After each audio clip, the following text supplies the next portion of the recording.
হ্যাঁ, আমি বাপি বলছি। আপনি কে বলছেন? আমি ঘনশ্যাম মোদক বলছি। সত্যনারায়ণ ভান্ডার থেকে বলছি। আপনি তো মশাই বেশ লোক বটেন। হ্যাঁ, সেই যে আপনি 2 বস্তা আলু নিয়ে গেলেন ধারে, তারপর থেকে আপনার কোনো পাত্তা নেই। হ্যাঁ, বলি আমি লিবার সময় কি আমি কিছু বলেছিলাম? তো কেন লিবার সময় তো আপনি খুব বলেছিলেন তখন যে আমাকে ধার দিয়া মানে ব্যাংকে টাকা রাখা, তারপর 8 মাস হয়ে গেল আর কোনো পাত্তা নেই আপনার।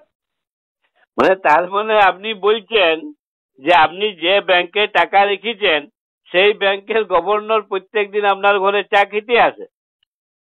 তা নয়, শুনুন, আমি অনেকবার আপনার ঘরে লোক পাঠাইছি, কিন্তু আপনার ঘরের ভিতর থেকে সব দুয়ার বন্ধ, গেট লাগানো, কেউ খুলে নাই।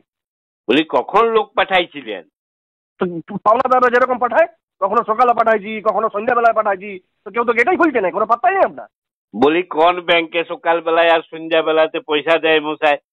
বলি ব্যাংকিং আওয়ারে তো আপনাকে লোক পাঠাইতে হবে নাকি? এই সবসময় তো এই পাওনাদার আর দোকানদার এমনি ভাবলে তো আর চলবে না। এই ব্যাংকের মতন তো আপনাকে জিনিসটাকে ব্যবহার করতে হবে। ধুমা কথাগুলো বলবেন নাই। আমি একদিন দুপুরবেলা তো গেছিলাম, নিজে আপনার ঘর গেছিলাম। হ্যাঁ, হইতে পারে তখন নিশ্চয়ই লাঞ্চ আওয়াজ চলছিল। ধর মশাই, মানে আমার জীবনের সব থেকে বড় ভুল হয়েছে আপনাকে চিনা। মানে আপনাকে আমি চিনতে, মানুষটাকে চিনতে ভুল করেছি। খুব ফালতু লোক আছেন। শুনুন শুনুন, আপনি খুব ভুল করছেন। আপনি যদি এইরকম বলেন তাহলে আপনার অ্যাকাউন্ট ফ্রিজ হয়ে যাবে। বলি ব্যাংকে একটা কথা আছে, নো ইওর কাস্টমার।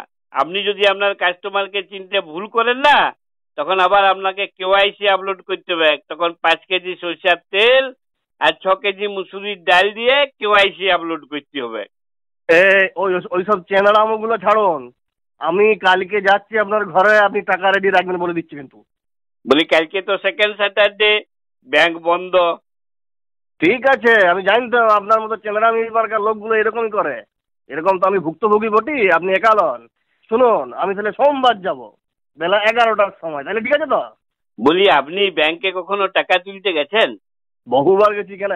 কেন আপনি ব্যাংকে গেলেই কি আপনাকে ক্যাশিয়ার ডেকে টাকাগুলো দিয়ে দেয়, নাকি আপনাকে লাইনে দাঁড়াইতে হয়?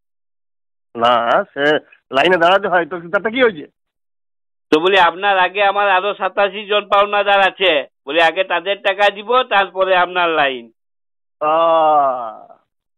আচ্ছা মশাই, আপনি ঠিক করে বলুন তো, আপনি টাকাটা দিবেন না দিবেন না? আমি শুধু এইটা জানতে চাই, অত ইনির বিনির লয়।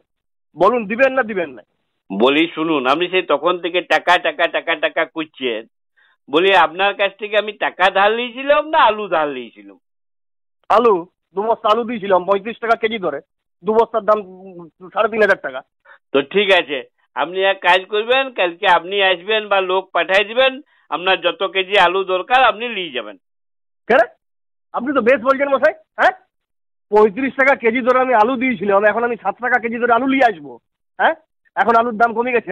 আমি লস করার জন্য দোকানটা খুলে বসে আছি নাকি? শুনুন শুনুন শুনুন শুনুন শুনুন, বলি আপনি যেমন লস করার জন্য দোকান খুলে বসে নাই, আমিও তো ব্যাংকটাকে দেউলিয়া করার জন্য ব্যাংক খুলে বসে নাই। মানে? মনে করুন, আপনি যখন ব্যাংকে টাকা রেখেছিলেন তখন ডলারের দাম চলছিল 60 টাকা, আর এখন ডলারের দাম হয়ে গেছে ধরুন 80 টাকা। তো কি ব্যাংক আপনাকে কি ওই টাকার দাম কমে গেছে বলে কি ব্যাংক আপনাকে বেশি টাকা দিবে? বলি টাকার দাম বাড়ুক আর কমুক, আপনি ব্যাংকে যত টাকা রেখেছিল ব্যাংক আপনাকে তো তত টাকাই দিবে নাকি? আমাকেও লাভের মুখ দেখতে হবে। ঠিক আছে ঠিক আছে, আমি বুঝলাম, আমি সব বুঝে গেছি, কোনো চিন্তা নাই। কিন্তু যদি আলুর দাম কখনো 50 টাকা কেজি হয়, তখন আপনি আমাকে 2 বস্তা আলু দিবেন তো? হ্যাঁ, নিশ্চয়ই দিব। তখন আপনি নিয়ে যাবেন 1 বস্তা। কেন 1 বস্তা কেন নেবো? আমি তো আপনার কাছ থেকে 2 বস্তা আলু পাই। বলি আপনি ব্যাংকে টাকা রাখেন না রাখেন না? বলি আপনি যে অ্যাকাউন্টটা রেখেছেন সেই অ্যাকাউন্টে তো একটা মিনিমাম ব্যালেন্স মেনটেন করতে হয় নাকি? তো তেমনি এখানেও তো আপনাকে 1 বস্তা আলু দিয়ে আপনার অ্যাকাউন্টটা তো মেনটেন করতে হবে মিনিমাম ব্যালেন্সটা। বুঝে গেছি মশাই, আমি বুঝে গেছি ভালো করে যে আপনি কিরকম আমার মাথায় গোলটা ঢাইলেন। শুনুন শুনুন ফালতু লোক আছেন আপনি। শুনুন শুনুন, চিন্তা করবেন নাই। শুনুন শুনুন, আমার কথাটা শুনুন। আপনি চিন্তা করবেন নাই, আপনার জিনিস আমার কাছে সুরক্ষিত আছে, আপনি একদম চিন্তা করবেন না। ফালতু লোক আছেন আপনি, ফালতু লোক আছেন। তাহলে আমার আলু মেরে দিলেন, আমার আলু। আপনি লোকের আলু মেরেছেন তো, এইভাবে আপনাকে সারা জীবন লোকের আলু নিয়ে থাকতে হবে। কাস্টমারের পাল্লায় পড়িলাম তো আমি। হ্যাঁ সেই তো, এখন আমি টাকা ধার দিয়ে, আমি ধারে মাল দিয়ে, এখন তো আমি কাস্টমার হয়ে গেলাম আর আপনি মালিক হয়ে গেলেন, বড় ব্যাংকের মালিক হয়ে গেলেন, ব্যাংক খুলে বসে আছেন আপনি।